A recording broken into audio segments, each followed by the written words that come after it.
కానీ మీరు life level విషయాన్ని గమనిస్తున్నా. మీకందరికీ ఇబ్బంది పెట్టే ప్రయత్నం అంతకంటే చెయ్యాలి. కానీ అక్కడక్కడ ఉన్నటువంటి నా మిత్రులు, మా అన్నలు, మా తమ్ముళ్ళు అందరూ వచ్చి ఈ కుర్చీలలో కూర్చోవాలి. మన శరీరాలలో బానిసత్వం నింపుకోబడి ఉన్నది. మీరంతా నావులే, మీరందరూ నావులే, కానీ మీ మెడలు మాత్రం మాయ కావు. ఈ మెడలు మాత్రం మాయ కావు. ఇదంతా ఎవరి కోసం తల్లాడుతుంది. అది గమనించాలని, అది చెప్దామని అనుకుంటున్నా. ఈ సభా కార్యక్రమాన్ని ఏర్పాటు చేసినటువంటి మా మిత్రుడు సంపత్, శ్రీను, శంకర్, ఇంకా సమయం తక్కువగా ఉన్నది కాబట్టి ఈ కార్యక్రమంలో తమ శరీరాన్ని, తమ జ్ఞానాన్ని, తమ డబ్బును, తమ సమయాన్ని కేటాయించినటువంటి నా రక్త బంధువులకి, ఈ కార్యక్రమం ముఖ్య అతిథులు ఇక్కడ వచ్చిపోయినటువంటి మన నాయకుడు పుట్టమన్న గారికి, భూపాలపల్లి జిల్లా జడ్పీ చైర్మన్ కాశిని రాకేష్ గారికి, అప్పుడు వచ్చి ఇప్పటిదాకా కూర్చున్న మన నారాయణ గారికి, సమయం తక్కువగా ఉన్నందుకు వీరందరికీ మా నాయకుడికి మాకు ఏం చెప్తారు, ఏ విధమైన మార్గాన్ని చూపెడతారు అని వచ్చినటువంటి మీ అందరికీ, నా రక్త బంధువులందరికీ పేరు పేరున జేబీ. నా అన్నలారా, తమ్ముళ్ళారా, మీరందరూ ఇగో ఈ ఆడిబిడ్డల నుంచి నేర్చుకోవాలి. మీరందరూ నాతో సహా ఈ ఆడిబిడ్డల నుంచి నేర్చుకోవాలి. వాళ్ళు ఎట్లా కూర్చున్నారో అక్కడ కూర్చున్నారా, ఎప్పుడు బయటకు వాళ్ళు రాలేదు. కానీ ఈ మీటింగ్ ఎవరి కోసమైతే పెట్టబడిందో, ఏ ఉద్దేశం మీద ఏర్పాటు చేయబడిందో, ఏ సమాజానికి సందేశం ఇవ్వబడిందో వాళ్ళ ఇక్కడికే చేసిపోతారు. ఇవన్నీ ఏం చెప్పాలి, ఏమని మాట్లాడాలి, ఏళ్ళకేందు ఈ మెదళ్ళలో బాధ్యత్వం పెట్టుకొని టీడీపీ జెండాను మోసింది మనమే, టీఆర్ఎస్ ను పైకి లేపింది మనమే, కాంగ్రెస్ కాపాడింది మనమే. సంపద వాళ్ళదైతే మనమంతా సంఘలు గుర్తుకునుడా రాజన్న, వాళ్ళు జేబును నింపుకుంటే మనమంతా జేజేలు కొట్టుకునుడా సీనన్న. ఇప్పుడు మారాలి మనం. పసుపు జెండా వచ్చి జెండా నీకోసం అంటే వాడితోనే మురికినాం, టీఆర్ఎస్ జెండా వస్తే వాళ్ళతోనే పోయినాం. ఈ 3 రంగుల జెండా స్వాతంత్రం ఏం తెచ్చినామంటే ఏళ్ళకేళ్ళు తరాలు తరతరాలు వాళ్ళని గెలిపించుకుంటున్నాం. ఎర్ర జెండా అంటే అడుగుపోయినాం. ఈ దేశ స్వతంత్రం కావాలంటే బాణ్యం పడుకున్నాం. 77 ఏళ్ళ స్వతంత్ర దేశంలో నీకేమొచ్చింది? జెండాల పొద్దు తిరిగితే ఎన్నడన్నలు మీ జెండాలు పట్టుకొని ఇది నాదని మీరు అన్నారు. ఈడ కూర్చుంటే బౌతు బయటకు పోడే, బౌతు అదే పని. మీటింగ్లో అయితే అంటే బోధ సప్పుడు అయితే అంటే గంజల సప్పుడు, ఆ గంజల సప్పుడు అవుడు తప్పు. ఓ 10 నిమిషాలు సీటుకు కూర్చుంటే తప్పుకో. ఇన్ని ఏళ్ళ అవి బతుకులు మారాలంటే ఏం చెప్పుడు? ఇక స్కూళ్ళల్లా సార్ చెప్పితే ఇల్లే, వయసు వచ్చింది. ఇంట్లో అబ్బాయి చెప్పినా ఇల్లే, వయసు వచ్చింది. బయట నాయకుడు చెప్పి లేకపోతే మరి ఏం చెప్పాలి? చెప్తే ఏంటో మరి మీకు ఎవరు చెప్పాలి? మన సమాజానికి, దేశాన్ని కుక్క చెప్తే ఏంటాడు? నా అన్నలారా, తమ్ముళ్ళారా, మేము ఈ జాతులు పుట్టినందుకు, బాబాసాహెబ్ అంబేద్కర్ను అర్థం చేసుకున్నందుకు, మీరు చెప్తే అబద్ధం అనుకుంటారో. మా అవ్వ, మా అయ్య చిన్నప్పుడే చనిపోయిండు, మా అవ్వ అద్దన్న, మా అన్న అద్దన్న 3-4 రోజులు వాళ్ళు చెప్పకుండా పోయి ఈ అంబేద్కర్ వాదాన్ని ఎక్కువగా ఉండి నేర్చుకుని వచ్చిన విషయాన్ని సగర్వంగా చెప్తా ఉంటాను. ఎటు పోయినావు అని అడిగితే నేను అంబేద్కర్ వాదం గురించి నేర్చుకోవడానికి పోయినావు అన్న. ఆ నేర్పు నన్ను ఎక్కడికో డిస్టర్బ్ అయింది. మీ దగ్గర ఇంకా ముఖ్య అతిథిగా మాట్లాడే అవకాశం ఇచ్చింది ఈ జెండా, బాబాసాహెబ్ అంబేద్కర్. ఆ తండ్రి అంబేద్కర్ చెప్పినటువంటి ఒక 3 విషయాలు చెప్తా. నేను చెప్పే క్రమంలో ఇక్కడ ఇబ్బంది అనిపిస్తే అన్నయ్య సారి అంటే తక్కని ఇక్కడ వెళ్ళి కూర్చుంటా. కాబట్టి నా మిత్రులారా, బాబాసాహెబ్ చెప్పినటువంటి 3 విషయాలు ఎవరైతే తమ చరిత్రను అర్థం చేసుకోరో వాళ్ళు తమ భవిష్యత్తును నిర్మాణం చేసుకోలేరు. ఎవరైతే మంచిగా మీరు ఇక్కడ ఇన్ని విషయాలకే నేను విడిచిపెట్టి పోకండి. కనీసం 10 మందికి చెప్తారని ఆశిస్తున్నా.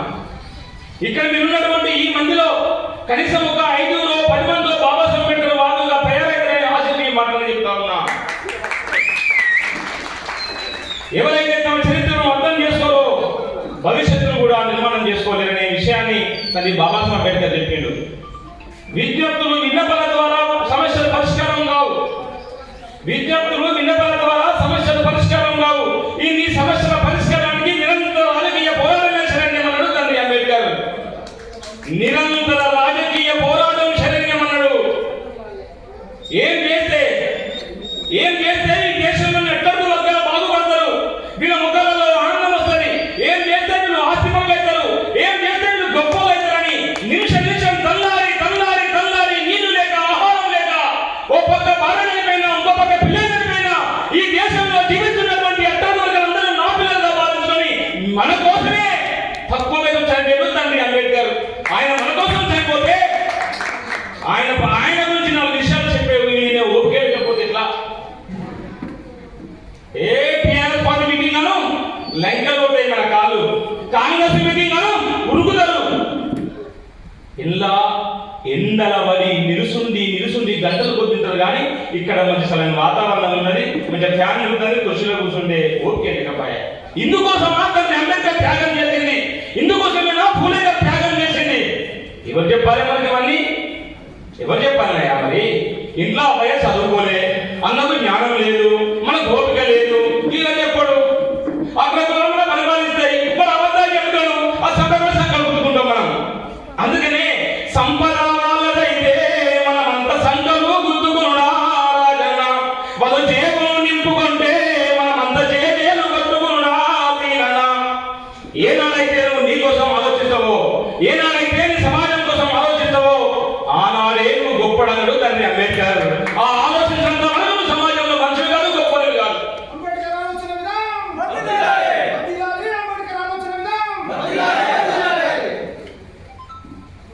బాబాసాహెబ్ అంబేద్కర్ ఏం చేస్తే మరి వీళ్ళ జీవితాలు మారుతాయని ఆలోచిస్తే 1931-32లో ఓటు గురించి చర్చ వచ్చిందయ్యా. నేను తక్కువ సేపు మాట్లాడతా, ముఖ్య అంశాలు చెప్తాను. ఎందుకంటే లైట్ అవుతుంది, షీట్ అవుతుంది, నేను దూరం వల్ల మీరు వాళ్ళ మళ్ళీ ఇంకొకటి కడుపులో అన్నం లేకుండా వేయాలి. నిజంగా చాలా గ్రేట్ మీరంతా, మీ పాదాలకు నేను ఒప్పుతున్నాను సమాజి. ఎందుకంటే ఎవరికైతే ఇది నేర్చుకొని తపన ఉండదో వాడు ఆఖరి గురించి ఆలోచించండి. మేమే దానికి కారణం. 20-30 ఏళ్ళు ఈ ప్రాంతాలలో ప్రతి గ్రామాన్ని నందం నా పిల్లలు అంబేద్కర్ సంఘాలలో ఎవరికైతే తెలుసు తపన ఉండదో ఈ ఆకలి లెక్కలు రావాలి. అగో ఆకలిని కట్టుకున్న వాడే సమాజానికి సందేశం ఇస్తాడు. అదే డాక్టర్ బాబాసాహెబ్ అంబేద్కర్ చేసాడు. ఒకనాడు పుస్తకాలు రాస్తున్నాడు బాబాసాహెబ్ అంబేద్కర్. తన వ్యక్తిగత గ్రంథాలయం అటెండర్ సార్ టైం అయిందని సార్ నేను పోతా అంటే, లేదా నువ్వు నేను తాళం వేసిపోతాను కదా. ఆ అటెండర్ వేడు. అటెండర్ తెల్లారి 9 గంటలకు మళ్ళీ వచ్చింది అటెండర్. సార్ అంటే ఏమైనా ఇంకా పోలేదన్నట. లేదు సార్ నేను పోలేదు, పోయినా పడుకున్నా మెసేజ్ తయారు సార్, మీ నిరాహారం చచ్చిపోతానంటే తెల్లారిందా అవు అని ఆకలి నిద్ర ఆహారాలు మాని జ్ఞానాన్ని సంపాదించుకొని ఈ దేశాన్ని తిరిగి వచ్చి ఆయన జ్ఞానాన్ని సమాజం కనిపించిన భారత రాజ్యాంగం ద్వారా భారత రాజ్యాంగం ఓటు గురించి ప్రస్తావన ఇచ్చినప్పుడు ఎవరికైతే డబ్బు బాగా ఉండదో, ఆ డబ్బుకు ఇన్కమ్ ట్యాక్స్ అందరూ వాళ్ళకే ఓటు ఉండాలన్నారు కాంగ్రెస్ వాళ్ళు. నిజంగా మీరు చాలా చరిత్ర విషయాలు తెలుసుకోవాలి. మన జీవితాలు ఉన్నంత వరకు, మనం బతుకున్నంత వరకు మనం కొట్లాడాల్సింది కాంగ్రెస్ పార్టీ అనే విషయాన్ని మర్చిపోవద్దు. కాంగ్రెస్ ఉన్నా నాకేం కాదు, ఆ కాంగ్రెస్ మిత్రుల్లో నేను చెప్తాను. ఎందుకంటే మనం నిజమైన బాబాసాహెబ్ అంబేద్కర్ వారసులమే అయితే ఆయన జ్ఞానాన్ని మనం తీసుకోవాలని తపన అనుకుంటే, ఆయన పేరు చెప్పుకొని మనం బతుకుతే, రిజర్వేషన్లు అందరిస్తే, ఈ దత్తమంది కావాలని కొట్లాడితే, మనకు ఉద్యోగాలు కావాలని పరీక్షలు రాస్తే, మనకు ఉద్యోగాలు వస్తే, రిజర్వేషన్లు వస్తే, మంచి ఆహారం తింటున్నాం, మంచి బట్టలేసుకుంటున్నాం, దీనికి అందరికీ కారణం అంబేద్కర్ కనుక మనం భావిస్తే, ఆ వారసులను మనసులో అనుకుంటే, నా మిత్రులారా బాబాసాహెబ్ అంబేద్కర్ మహారాష్ట్ర బొంబాయి నుంచి ఓడగొట్టిన పార్టీ కాంగ్రెస్ పార్టీ. మా జీవితం ఉన్నంత వరకు ఆ కాంగ్రెస్ పార్టీని ఓడగొట్టే ప్రయత్నం చేయాలి. అప్పుడు మనం బాబాసాహెబ్ అంబేద్కర్ వారసులం అవుతాం. ఆ పార్టీ నన్నేం నేనే ఆ పార్టీ, నాకు ఆపశత్రువు కాదు, దానికి నేను శత్రువు కాదు. కానీ చరిత్ర అవసరం. నేను ముందే చెప్పిన, ఎవరికైతే చరిత్రను తెలుసుకునే అవకాశం ఉండదో వాళ్ళు మరో చరిత్రను నిర్మాణం చేసుకోవు, భవిష్యత్తు నిర్మాణం చేసుకోలేదని తల్లి అంబేద్కర్ చెప్పినామని చెప్తున్నా. బొంబాయి నుంచి మా తల్లి అంబేద్కర్ ఓడగొట్టే కాంగ్రెస్ పార్టీని ఈ మధ్య నియోజకవర్గంలో 10 సార్లు గెలిపిస్తే మనం ఎంత డాక్టర్ బాబాసాహెబ్ అంబేద్కర్ వారసులం అయితే మీరు అర్థం చేసుకోవాలి. ఈ విషయం చెప్పాలి బయట రోడ్డు మీద కాంగ్రెస్ పార్టీకి. కాంగ్రెస్ పార్టీ ఉన్న మాధవులకు, మాదిగోళ్లకు, లేదా ఈ 50 కులాలకు అరే నాయన కాంగ్రెస్ పార్టీని అంబేద్కర్ బొంబాయిలో ఓడగొట్టినాడా, మనకంటే కాంగ్రెస్ చేపిస్తామా అడగాలి. అదేం చెప్పలేదు అది కాదు. కాబట్టి ఏం చెప్పాలో తెలియకపోతే ఏం సమాధానం ఇవ్వలేదు. అందుకని ఎప్పుడైతే మన ఎదుటి వాళ్ళు ప్రసంగం చేయగా వింటారో, ఎప్పుడైతే మన ఎదుటి వాళ్ళు ప్రసంగం చేయగా వింటారో మనకు చెప్పే ధైర్యం వస్తుంది, జ్ఞానం వస్తుంది. నువ్వు ఎప్పుడైతే సమాజానికి చెప్తావో అప్పుడు నువ్వు నాయకుడు అవుతావు. ఇవి నువ్వు నాయకుడు కావాలంటే ఇనాలే, అర్థం చేసుకోవాలి, సమాజానికి చెప్పాలి. నాయకత్వం అవసరం లేదా, నాకు ఏం అవసరం లేదంటే ఈ అసలు అవసరం లేదు. అట్లా ఓటు విషయంలో ఇన్కమ్ ట్యాక్స్ కట్టే వాళ్ళకే ఓటు అంటే బాబాసాహెబ్ అంబేద్కర్ నేను ఒప్పుకోను అన్నాడు. నాకు డబ్బులే లేదు, నేను భద్రాలకే ఇబ్బంది, నాకు అవుతుంది, ఇంకా ట్యాక్స్ ఎక్కడి అక్కడ అడ్డం పెట్టాడు. రెండో అంశం, ఎవరికైతే భూములు ఎక్కువగా ఉంటాయో వాళ్ళకే ఓటన్నారు. ఈనాటికి కూడా ఈ దేశంలో ఇల్లు కట్టుకుందామంటే గుంటలు సాగలేని 4 కోట్ల ఉన్నది ఈ దేశంలో. ఈ దేశంలో ఒకటి, ఈ దేశంలో పెరిగి ఈ గాలి పెంచుకుంటా, ఈ నీళ్ళు పెంచుకుంటా, ఈ దేశానికి సేవ చేసుకుంటా, రోజు 4 గంటలు వేసి ఈ దేశం నాది అని భావించుకొని ఈ దేశం శుభ్రపరపడి వస్తున్నటువంటి నా మాదిగలు, నా దళితులు ఈ దేశ పౌరులు కాదా? ఈ రోజు కూడా గుండె భూములు ఏదే వరకు ఎవరన్నాడు కదా. మరి దేశం అంటే వంట కాదు, ఈ దేశం అంటే మనుషులు ఎందరో మహాకవులు. మరి ఈ దేశం అంటే మనుషులు అన్నప్పుడు ఈ దేశంలో సంపన్న వర్గాలు 80% వరకు ఎందుకు సాగలేదు, ఎందుకు భూమి లేదు, ఎందుకు గౌరవం లేదు, ఎందుకు రాజకీయ అధికారం లేదు? ఒక్కసారి ఆలోచించిన మామూలు ఏ పౌరు తెల్లారైతే ఆ పార్టీ గురించి ఈ పార్టీ గురించి, మరి వాళ్ళు మన గురించి ఆలోచించారు కదా. మరి తెల్లం దాకా పొద్దున దాకా అరే రాజన్న కాంగ్రెస్ పార్టీ పరిస్థితి ఏంద్రా, అరే లింగన్న టీఆర్ఎస్ పరిస్థితి ఏంద్రా, అరే రామన్న బీజేపీ ఏంది, ఇవే ఇవే ఇవే. మరి మన బతుకుల గురించి ఏందని ఎప్పుడైనా డిస్కస్ చేస్తున్నారా మీరు? మన బాబాసాహెబ్ అంబేద్కర్ ఏం చెప్పిండో అది డిస్కస్ చేసిండ్రా మీరు? అది ఉండదు మన దగ్గర. అందుకని మీరంతా నా వాళ్ళే, కానీ మీ మెదళ్ళు మాత్రం అయిగా. ఎవరే మీ మెదళ్ళు అడ్డకు రావాలి. ఎందుకంటే వాళ్ళు నిలిచిన పూర్వం ఎండలు పోతారు, నిలుచుంటారు, గంటలకు తింటారు, అక్కడికి వెళ్ళి మాత్రం ఉన్నారు. ఇక్కడ మాత్రం చెప్పినా ఆ గేటు ఎప్పుడు తీయాలి, వీళ్ళు ఎప్పుడు కాలే. అట్లా భూములు ఉన్నకంటే ఈ నాటకాలకు ఇంత భూములు లేకుండా సమాజానికి భూములు ఎక్కడి నేను ఒప్పుకున్నాడు తండ్రి అంబేద్కర్. మరి ఇట్లా ఇంకా ఎవరైతే చదువుకొని ఉంటారో, డిగ్రీలు కలిగి ఉంటారో వాళ్ళకి ఓటు పడరు. చదువుకుంటే చెవుల్లో తీసం కొట్టిన సమాజం నుంచి, చదువు వింటే చెవుల్లో తీసం, చదువుకుంటే నాలుగలు కోసేసిన ఈ దేశంలో బాబాసాహెబ్ అంబేద్కర్ నేను ఒక్కరు చదువుకుంటే అయిపోతుందా? ఓటానికి కూడా సమాజం చదువు లేదు, మనకు ఓటు లేకపోతే ఎట్లా అని దానికి అంబేద్కర్ ఒప్పుకోలే. అప్పుడు అడిగిండు ఆయన అంబేద్కర్, మేము ఏం చెప్పినా అడ్డం పడుతున్నావు, మేము ఏం చెప్పినా అడ్డం పడుతున్నావు, మరి ఓటు ఎవరుకున్నాను ఆయన అడిగిండు. ఆయన ఒకటే చెప్పిండు. అప్పుడు ఆలోచించిండు ఆయన. అగో ఆ సమయం కోసం వేచి చూసిండు ఆయన. ఎప్పుడు అవకాశం వస్తుందని చూస్తుండు ఆయన. ఈ దేశంలో జీవిస్తున్నటువంటి వర్ణం, రంగుకు, కులానికి, మతానికి తేడాలు లేకుండా ఈ దేశంలో జీవిస్తున్నటువంటి వయోజనమైన ప్రతి ఒక్కరికి మన ఓటు, మన వాల్యూ ఈ దేశ ప్రధానమంత్రికి ఒకటే ఉండాలి. ఈ దేశంలో కూలి పడిపోయిన కూలికి ఒకటే ఉండాలి, దాని విలువ ఒకటే ఉండాలని ఆ బాబాసాహెబ్ అంబేద్కర్ త్యాగం మరణం మనకు ఓటు వచ్చిన వారసులుగా చేసుకోవాలి. ఏమన్నాడు? ఓటు ఇచ్చే ముందు ఓటు ఇచ్చిన తర్వాత బ్రిటిష్ వాళ్ళు ఒప్పుకున్న తర్వాత బాబాసాహెబ్ అంబేద్కర్ చాలా ఆనందంగా సంతోషంగా వస్తుంటే ఒక సోషలిస్టు పార్టీ ఎంపీ కృపాలాని అనే ఒక ఎంపీ బాబాసాహెబ్ అంబేద్కర్ ఎదురుగా అయితే, ఏ బాబాసాహెబ్ అంబేద్కర్ ఇలా బాగా ఆనందంగా ఉన్నావు, సంతోషంగా ఉన్నావు, ఎందుకు ఏంటి అడిగితే, అవును నేను ఈరోజు ఆనందంగా ఉన్నా, నేను సంతోషంగా ఉన్నా. ఈ దేశంలోని ఎస్సీ, ఎస్టీ, బీసీ, మైనారిటీ అక్కలకు వర్గాలకు అందరికీ ఓటు హక్కు ఇచ్చినందుకు నేను సంతోషంగా ఉన్నా. వాళ్ళు ఓటు హక్కు వేస్తుంటే రాజులైతారు, ఈ దేశానికి పాలకులు కాబోతున్నారు. ఓ నా భజనులారా, మీ ఇంటి మట్టి గొడవపై రాసుకోండి, రేపు ఈ దేశానికి మనం పాలకులు కాబోతున్నాము అన్నాడు తండ్రి అంబేద్కర్.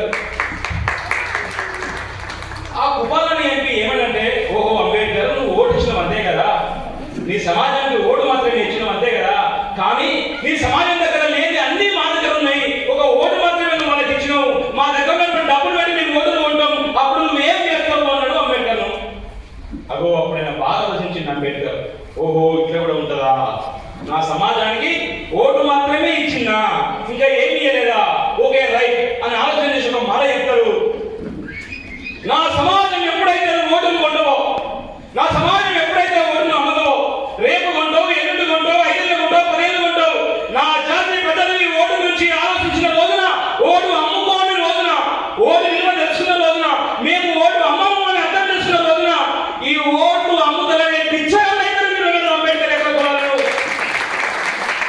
మరి అగ్రకులాలను పిచ్చగాళ్ళని చేయదా? ఆ అగ్రకులాలను మనం పిచ్చగాళ్ళని చేయదా? ఈ 77 ఏళ్ళ మనం ఈ పిచ్చగాళ్ళం అవుతున్నాం. దేనికి?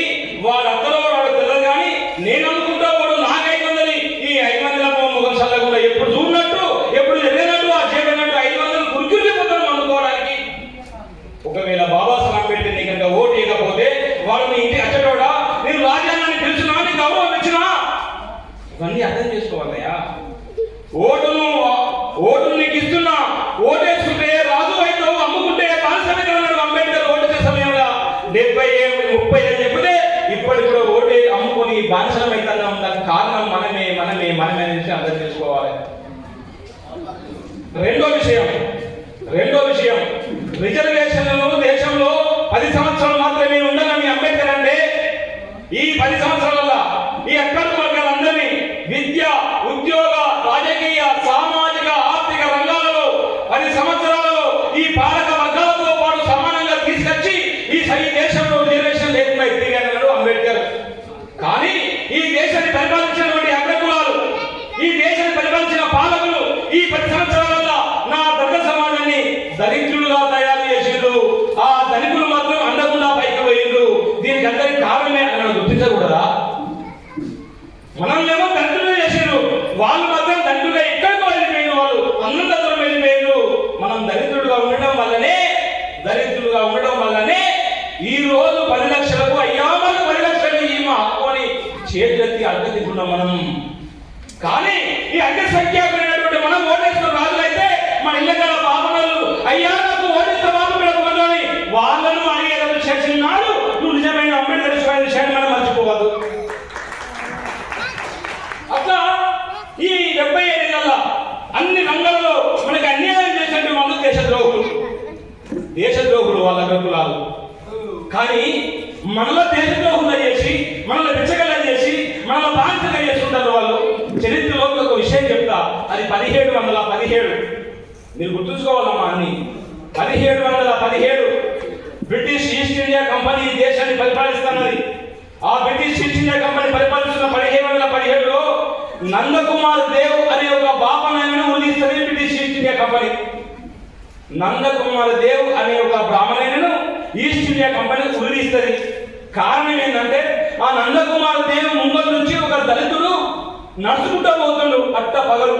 నా ముందరే ఒక వరంలో చంపేసిండు. ఆ చంపినందుకు ఈస్ట్ ఇండియా కంపెనీ బ్రిటిష్ వాడు కదా, మనోడు కాదు కదా, వాడు బాపనోడు రెడ్డో కాదు కదా, ఆయన ఏం సంబంధం కదా, చంద్రుడు చంపినను నిరతులని అని తీసాడు. అగో 1717లో నందకుమార్ దేవ్ అనే ఒక వ్యక్తిని ఉరిదీసినందుకు ఈ దేశంలో ఉన్నటువంటి బాపనులు అందరూ ఒకటైందా? మంచిగానండి. 1717లో నందకుమార్ దేవ్ అనే ఒక వ్యక్తిని బ్రిటిష్ ఈస్ట్ ఇండియా కంపెనీ ఉరిదిస్తే ఆనాడు ఈ దేశంలో ఉన్నటువంటి బాపనులు అందరూ ఒకటైనారు. 77 ఏళ్ళ పుట్టి ఈ దేశంలో పుట్టి, ఈ దేశం నాది అని 4 గంటలకు లేచి నా తల్లులు, నా అక్కలు మున్సిపాలిటీ పనిచేసి దుమ్ముల్లో ఊరికి దుమ్ముల్లో తేలి సాగిరి నాయకులకు సాగిరి చేసినాం, ఊరికి ఉపకారం చేసినాం.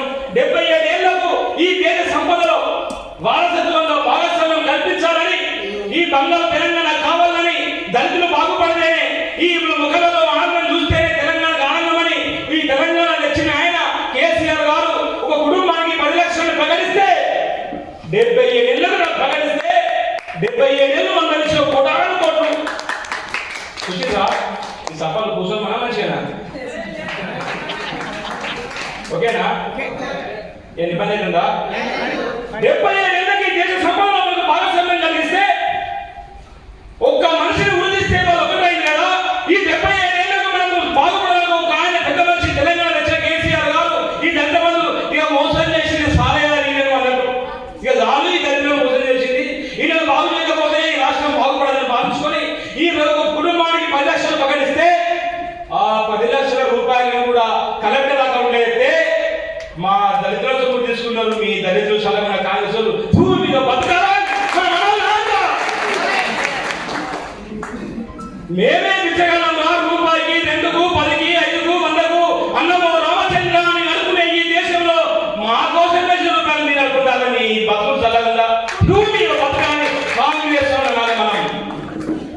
మేమేమి చేయగలం, మీ ఎట్లా బతుకు రాని మేము అనుకుంటున్నాం, అందరమో రామచంద్ర అంటున్నాం, మా కోసం వేసిన మీరు తీసుకుంటారా? ఇదారా మీ పాలన? మీకు ప్రేమించడము రాదు, మమ్మల్ని పాలించడము రాదు, ఏ బతుకున్నా మీ కాంగ్రెస్ వాళ్ళే అని అనాలే మనం రోడ్డు మీద. అగో అన్న నాడు నిజమైన బాబాసం పెట్టారు అవసరం. అందుకని నా తమ్ముళ్ళారా, చరిత్ర చెప్పుకుంటా పోతుంటే ఎక్కువగా ఉన్నది. ఎప్పుడైతే అర్థం చేసుకుంటామో మనం ఈ మైండ్కు ఆనందం ఉంటుంది. ఎప్పుడైతే నీ శరీరం, నీ జ్ఞానం, నీ మైండ్ ఆనందంగా ఉంటుందో ఈ సమాజానికి నువ్వు దిశానిర్దేశాన్ని చేస్తావు.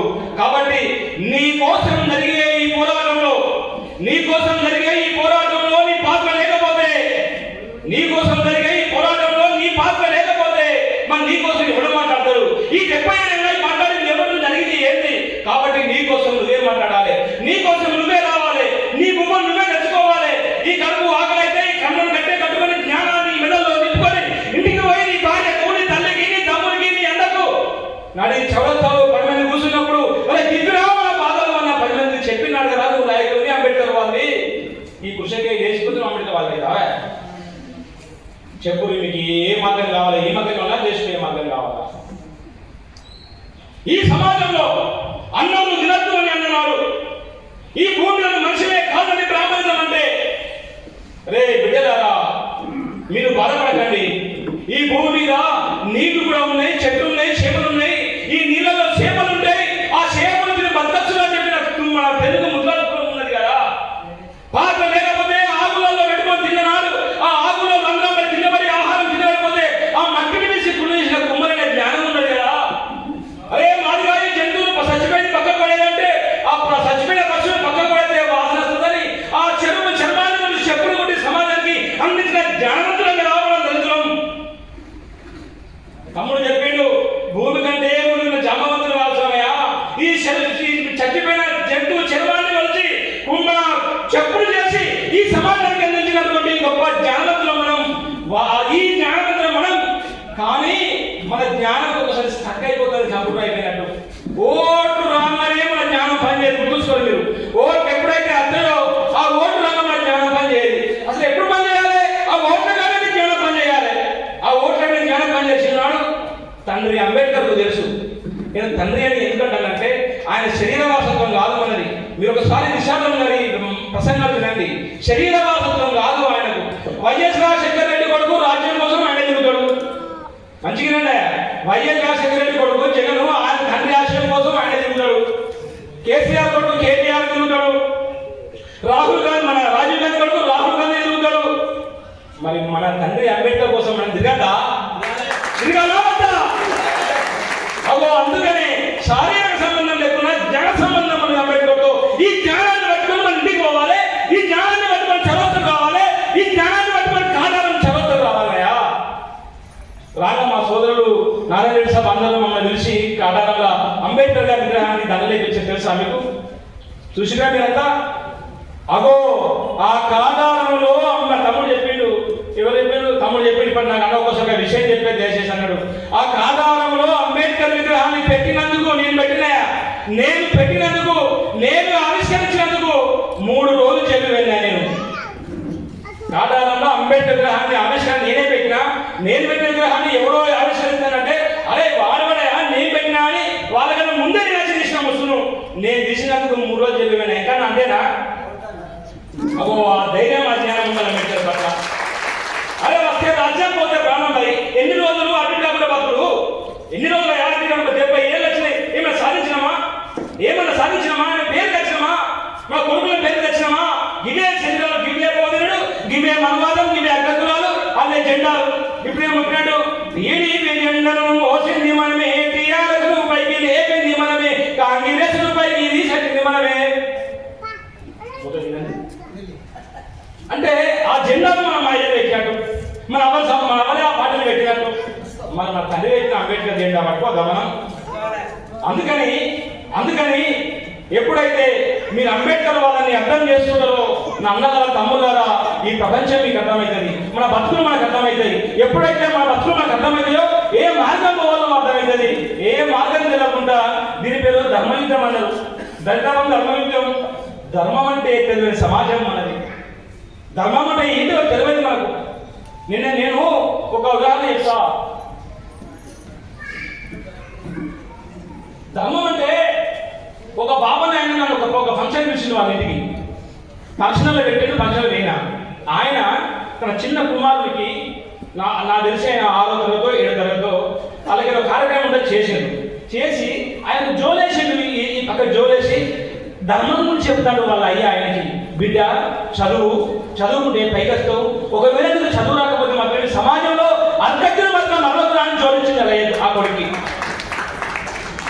జోలేసి ఏమైనా చెప్పేది ఆ చదువుకున్న కుటుంబం వాళ్ళని మళ్ళా ఆ జోలేసి ధర్మం గురించి చెప్తాడు. ఒక ముస్లిం ఆయన వాళ్ళ కొడుకు ఒక కార్యక్రమం పెట్టి వాళ్ళ ధర్మం గురించి చెప్తాడు ఆయన. మరి ఏనాడన్నా మన కొడుకులకు మనం మన ధర్మం గురించి చెప్పినామా? అసలు ధర్మాన్ని తెలుసా మనకు? మరి ఎవరు చెప్పాలి? ధర్మం అంటే ఏంటిది? నువ్వు బాగుపడని సమాజాన్ని బాగు చేయి. నువ్వు ఐదు చెప్పిన అంబేద్కర్, ఇది నా ధర్మం, ఇది నా ధర్మం. నువ్వు బాగుపడని సమాజాన్ని బాగు చేయి. నువ్వు బాగుపడలేదు, సమాజం నుంచి ఆలోచించలేదు. పౌరులు రెడ్డిల గురించి, రావుల గురించి బాగులే ఇదే. అందుకనే మనసులో మనలో కానీ మన మెదళ్ళు మనే కాదు. ఈనాడు నుండి మనసులో మనమే, ఈ మెదడు కూడా మనదే కావాలి. కావాలన్నా మనం మనసులమే, ఈ మెదడు కూడా మనదే కావాలన్నా. అందుకని మీరు ప్రతి విషయంలో బాబాసాహెబ్ అంబేద్కర్ కోణంలో ఆలోచించాలి. దళిత బంధువులు ఇవ్వడం కోసం పోరాటం చేయాలి. దళిత బంధే కాదు, మీరు ఆశ్చర్యపోతారు. మేము చాలా వేదికలలో ఈ దేశంలో దళితులు మాత్రమే జీవిస్తలేరు. ఈ దేశంలో బీసీలు ఉన్నారు, వాళ్ళు 50% పైగా ఉన్నారు. ఈ దిశలో రెడ్డిలు కూడా ఉన్నారు, రావులు కూడా ఉన్నారు, బాపనులు కూడా ఉన్నారు. మా ఎస్సీలలో వెంకటస్వామి కుటుంబం 100 కోట్లకు ఐశ్వర్యవంతులు ఒక్కలే అయినట్టు ఈ రెడ్డిలలో పేదలు కూడా ఉంటారు. అవునా కదా? ఎనుమలలో కూడా పేదలు ఉంటారు, బాపనులలో పేదలు ఉంటారు. కానీ ఈ రెడ్లు, ఈ వెనుమలు, ఈ బాపనులు పేదలు మనం అలాగే మాది ఉన్నాయా, లేకపోతే మనకు ఉన్నాయా, లేకుంటే నేను ఇంకా చింతోటి అక్కడికి ఏదో అని అడుక్కుంటాం అవసరం అనుకుంటే. అవునా కదా? కానీ ఈ రెడ్లు, ఈ రావు, ఈ బాపనులు వాళ్ళు అడుక్కోవడం లేరు, ఇది కొనుక్కోవడం లేరు. వాళ్ళు సిగ్గుపడ్డారు కులం చేత. అగో సిగ్గుపడ్డ రెడ్డి మా బాపన వల్ల కడుపులు కూడా నింపేది మనమే. కాబట్టి ఈ దళిత బంధువులు పేదల బంధువులు మార్చాలని చెప్పి అనేకమైన చెప్పారు. అగో బాబాసాహెబ్ అంబేద్కర్ కూడా ఈ దేశంలో జీవిస్తున్నటువంటి సంపన్న జాతులు కూడా సమానంగా బతకాలని, వాళ్ళందరూ సమాన గౌరవంతో ఉండాలని చెప్పిండు. అగో సమానంగా బతికినప్పుడే గౌరవాలు దొరికాడు. కాబట్టి కులాలకు అతీతంగా ఎవరైతే పేదలు ఉంటాడో ఈ దళిత బంధువులు ఇచ్చుకుంటూ, ఈ దళితులను పెద్దలుగా చేస్తూ పేదల బంధువు పెట్టి ఈ దేశం రాష్ట్రం ఉన్నటువంటి సంపన్న వర్గాలు సమానంగా చేయమన్నాం. అప్పుడు నిజమైన తెలంగాణ, బంగారు తెలంగాణ అన్నాం. అదే బాబాసాహెబ్ అంబేద్కర్ కోరుకున్న కళ. అందుకని ఇంకో చిన్న విషయం ముగిస్తా, అది చాలా ఇంపార్టెంట్ విషయం ఇస్తున్నారా. ఓటిచ్చిండు అంబేద్కర్, అయిపోయింది, ఓకే, మనకు వచ్చింది, మనం ఏంటన్నాం, ఓకేనా? ఈ దేశంలో ఎస్సీ, ఎస్టీ, బీసీ, మైనార్టీ వర్గాలు నిజమైన ధర్మాత్ములు, నిజమైన ధర్మాత్ములు. వాళ్ళని మొక్కాలే రోజులేసి, ఎవరో మొక్కాలే, అగ్రకులాలు మొక్కాలే. ఎందుకంటే వీళ్ళకు మోసం చేయడం రాలే, వీళ్ళకు మోసం చేయడం రాదు, వీళ్ళకు అబద్ధం చెప్పడం రాదు. ఒకవేళ ఈ ఎస్సీలు, ఎస్టీలు, బీసీలు ఎక్కడ మోసం చేసినట్టు ప్రయత్నం చేస్తే నీ ఓటుకు ఇచ్చినటువంటి 100, నీ ఓటుకు ఇచ్చినటువంటి 500 తీసుకొని, నీ ఓటు 1000 రూపాయలు తీసుకొని, 500, 100, 500 ఎన్ని ఇచ్చినా అన్ని తీసుకొని తండ్రి బాబాసాహెబ్ అంబేద్కర్ ఏమన్నాడంటే, నా బిడ్డలా మీకు ఓటిస్తున్నా, మీకు భయపడే గుణం ఎక్కువ ఉన్నది. ఈ దేశంలో మనం సరిగా పోషకించమని చెప్పారు. పోషకాలు సరిగ్గా అందగా, ఈ జ్ఞానం తక్కువగా అయింది, ఈ శరీరంలో బలహీనత ఉన్నది. దీని ద్వారా మనం భయపడుతూ ఉంటాం. నారాయణ రెడ్డి వచ్చినట్టే భయపడతాం, నారాయణ రావు వచ్చినట్టే భయపడతాం, శ్రీధర్బాబు వచ్చినట్టు అన్ని గంటలు పెడతాం. మీకు భయపడే గుణం ఉన్నది నాకు తెలుసు అన్నాడు అంబేద్కర్. మరి ఏం చేసింది ఏంటంటే, ఈ ఓటు రహస్య ఓటు వేయాలి. మీరు ఓటు వేసేటప్పుడు 3 పక్కల పడగలుగుతానా? మీరు ఓటు వేసేటప్పుడు పక్కన పడగలుగుతాయా ఉంటాయా? ఈ 3 పదవుల కానీ నీకు ఎప్పుడు ఉండదు. నువ్వు అక్కడ భయపడకు, అసలే నీ జ్ఞానాన్ని ప్రదర్శించక్కడ అని అంబేద్కర్ ఓటు చెప్తే ఆ 3 పదవుల కాడు ఏమని బుద్ధుడు తొలగాడుకుతారా, ఎలాడుకుతారా, ఇవే పడుతుంది. ఇది ఎప్పుడు మార్చాలి? అరే మనిషి ఉన్నా భయపడే, మనిషి లేకున్నా భయపడేదా?